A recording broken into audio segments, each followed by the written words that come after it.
get started right now. If you guys can all have a seat, please. If you all can have a seat. We have a full day, not enough time in the day for all our awesome speakers, so we'd like to get started. So I will just get started. So welcome back, everyone. A few of you have been asking about internet. The password is ACT-2018, ACT, all caps, 2018. I hope you all are ready for our first set of TED-style talks. Each of our presenters will have 8 minutes to wow us with their applications. At the end of their time, they will be excused and the next speaker will come up. We will not have a Q&A segment. Please hold your questions until you visit them at their exhibit booths or just talk to them during lunch. First up, we have David Nguyen. He's the founder and CEO of United Solutions, and Aleksandar Zelenovic, strategy and consulting practice lead for Sapient Consulting public sector. I will now turn it over to David and Alec. Thank you so much. Is the presentation ready? Can everybody hear? Is it on? I don't think this is on. Yeah, now it's on. Can everybody hear? Okay, great. All right, welcome everybody. What we're going to spend talking next minutes about is about the future of the blockchain in the public sector. What do you need to know? And before we start, a little introduction. My name is Aleksandar Zelenovic from Sapient Consulting, and I do implementations of emerging technologies, work both in commercial and the government sector, and bring actually commercial practices to the government sector. I do also have an opportunity to work with David on one of the first blockchain implementations in a government. Hi, my name is David. I'm the founder and CEO of United Solutions. We're very fortunate to work with our large business partner to build the first federal procurement blockchain for GSA. In addition to that, we also built the first artificial intelligence platform for GSA as well. We're in exciting times now, and the emerging technologies like blockchain and artificial intelligence, RPA, are making a huge difference. So what is blockchain? We've all talked about this before. Blockchain is really an enabling technology, and it's evolving at lightning speed.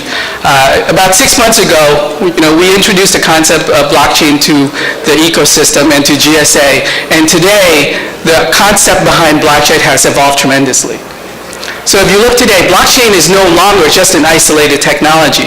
It is a composite of all of these technologies where the combinatorial power of the integration and intersection of these technologies make a huge difference. So take, for example, blockchain and artificial intelligence.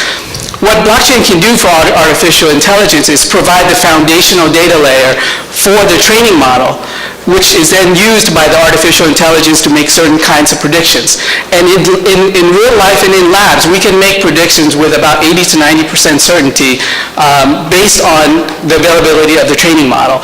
So the convergence of blockchain and AI and RPA makes a lot of sense in the marketplace. In addition to that, blockchain is a great way to provide the foundation for modernization and moving off legacy systems. Speaking about modernization, as you know, it is about legacy systems. You have, particularly if you're working for a government agency in this room, you have many systems that you need to run, and we heard this morning speakers talking about how flexibility and agility is important. Well, blockchain really plays well with legacy systems and can help speed up or kind of more gradually introduce modernization by having your legacy system run while you have that layer of blockchain out there. But the way you do it is not a big bang. It is actually through starting small. It is then building to last, not throwing away anything, being open, using open source technologies, and all of it to deliver to scale. So if you think about it, if you're not doing this in Agile and DevOps way, you're probably not going to get it built. This is not about a huge requirements project. This is about building the foundation, building the DLT layer, and building microservices on top of it in very, very rapid fashion. So a lot of you who came today, you're wondering how much of this that we're seeing today is a hype, how much is reality? It is reality, and there's a good reason for it. Let me take you to this mental experiment. Oops. So if you look at the FedEx Field Stadium over there, right? So imagine if you had a tap in the middle of that field that just dropping one drop every second. How long will it take to fill up this field?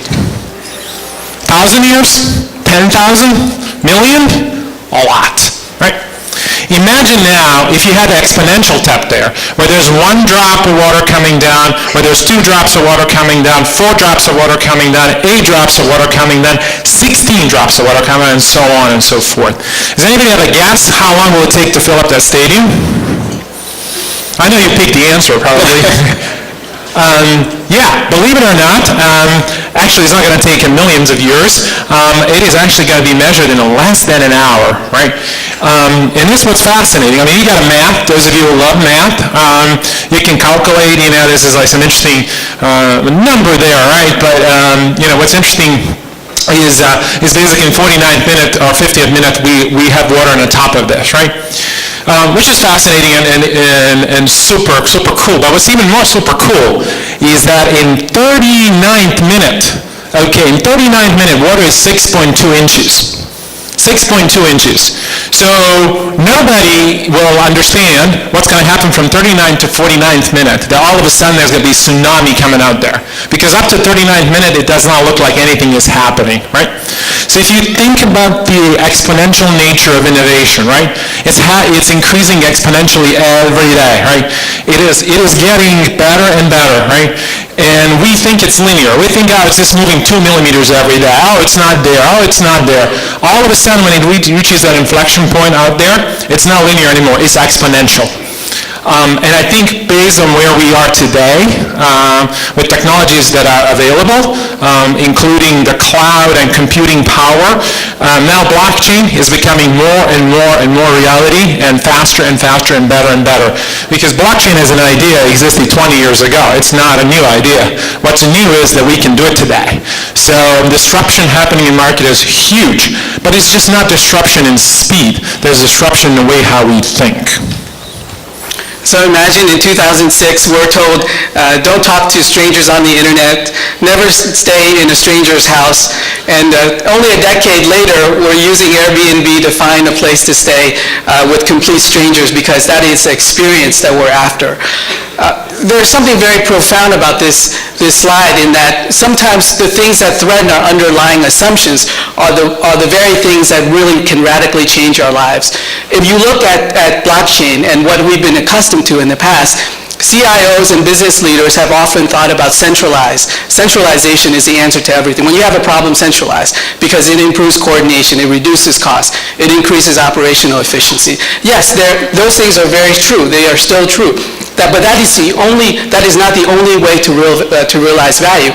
That is called vertical scaling. You can now, with blockchain, horizontally scale in a secure fashion.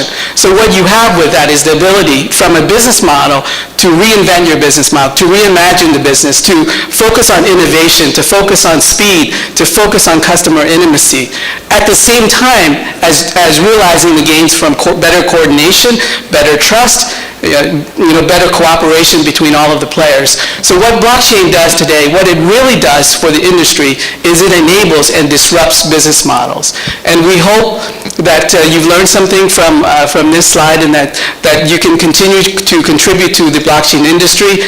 We welcome you to join us at the Sapient's booth for a demo. There are 2 very important demos, the work that we did at GSA, along with a trading demo to show you how this can automate the entire supply chain, from letters of credit all the way down to bill of ladings and the distribution and delivery products. Thank you so much, and we'll see you over there in the booth, because it's interesting to see the results. Thank you.